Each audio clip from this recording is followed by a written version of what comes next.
Si Madriaga, abay first paragraph pa lamang ay San Sebastian College of Law na. Okay, ang masasabi ko lamang ay, bilang dekano ng San Sebastian College of Law, maayos ang aming pagtuturo ng batas. Hinahanda namin ang mga estudyante namin na maging matitinong abogado pagdating ng panahon, no? Napakataas ng pamantayan na hinihingi namin sa aming mga estudyante. At kaya ako'y nalulungkot, no? Pag binasa mo ang affidavit na yan, abay, hindi lamang ilang paragraph na nabanggit yung San Sebastian College of Law. Parang mali po. Ako ho ay nalulungkot at kung bakit nakakalagkad ang buong eskwelahan dito sa affidavit na yan. Alam mo, Dean, masyadong sensitive ang taong bayan ngayon.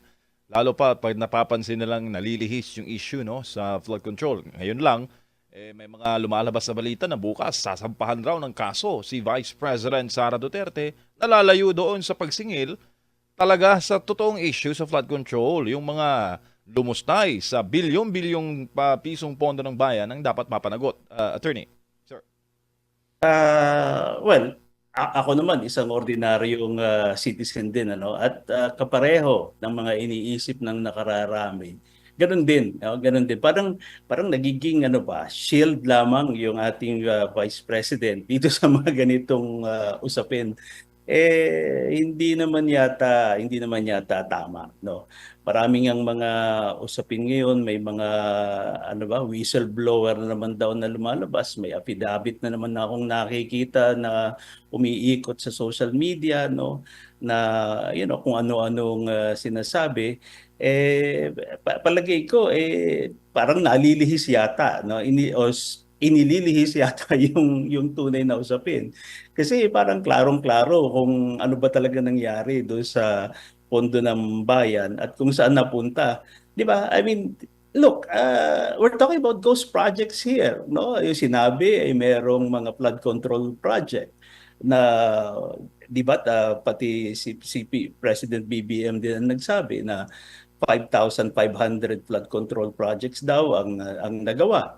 Pagkatapos yung sumunod na taon, iba naman ang sinasabi sa kanyang SONA at hinahanap na niya kung nasaan yung 5,500 na projects na yon, 'di ba? So tapos bigla na lamang sasampahan ng kaso ang pangalawang pangulo. 'Di ba na parang kaduda-duda, kaduda-duda MJ. Yun lang. Yaman at napausapan natin si VP Sara. Meron kasi sir lumabas na sinumpa ang salaysay itong nagngangalang Ramil Lagunoy Madriaga na sinasabi raw bagman ni VP Sara at nabanggit po niya din na siya raw po ay kumuha ng abugasya from 1991 to 1995 sa San Sebastian College, Manila. Aba, napapangalanan yata, nadadama yata sir ang inyo pong College of Law. Ano pong statement nyo dito sir? Alam mo, ako'y nalulungkot din ano dito sa mga ganito, no. Kasi nakita ko yung statement na 'yan. Ang kauna-unahang paragraph, no, siya daw nga ay kumuha ng abogasya sa San Sebastian College of Law. Parang ano kaya ang relevance naman, no, at kailangan banggitin ang San Sebastian College of Law. Palagay ko ay ang rason lamang doon ay dahil ang Vice Presidente ay isang alumna rin ng San Sebastian College of Law, no.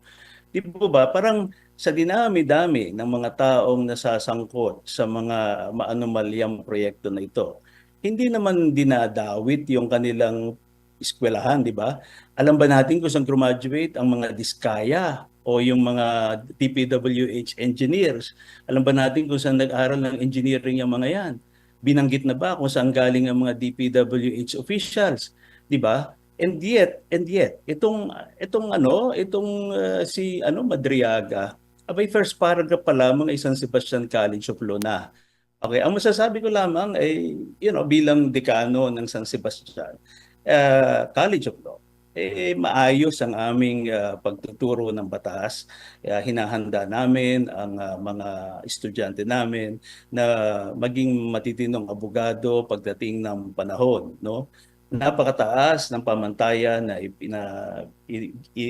hinihingi namin sa aming mga estudyante. At kaya ako'y nalulungkot, no? Pag binasa mo ang affidavit na yan, abay, hindi lamang ilang paragraph na nabanggit yung San Sebastian College of Law. Parang mali po. Ako ho ay nalulungkot at kung bakit nakakaladkad ang buong eskwelahan dito sa affidavit na yan. Meron po ba kayong pagdududa, Dean? Bakit na nakakaladkad o kinaladkad ang pangalan po na yung prestiyosyong institusyon sa issue na ito laban kay Vice President Sara Duterte? Ang tingin ko lang kasi MJ dahil talaga ang Vice Presidente no ay galing sa San Sebastian College of Law at dun nga graduate. Pero hindi lamang naman si VP Sara ang aming mga alumni no na pinagmamalaki. Si Congressman Joel Chua na nasa kabilang panig ay ano rin alumnus din ng San Sebastian College of Law. Of course si Senator Marcoleta na ay isa ding alumnus ng San Sebastian College of Law. At marami naman kaming mga alumni na kapitapitagan no. Kaya ako'y nalulungkot no na ganyan ang wala akong ibang maisip na dahilan kung bakit parang napakahalagang ikalad ka rin yung pangalan ng institusyon dito sa usaping ito. Tsaka pwede namang hindi banggitin, Dean, di ba? Kung, syempre, Y- tataka ka di ba? Pwede mo namang hindi banggitin, diretso ka na sa statement mo. Binanggit mo pa yung, dinamay mo pa yung pangalan ng institusyon. Kaya nga MJ ako medyo I find it really objectionable no.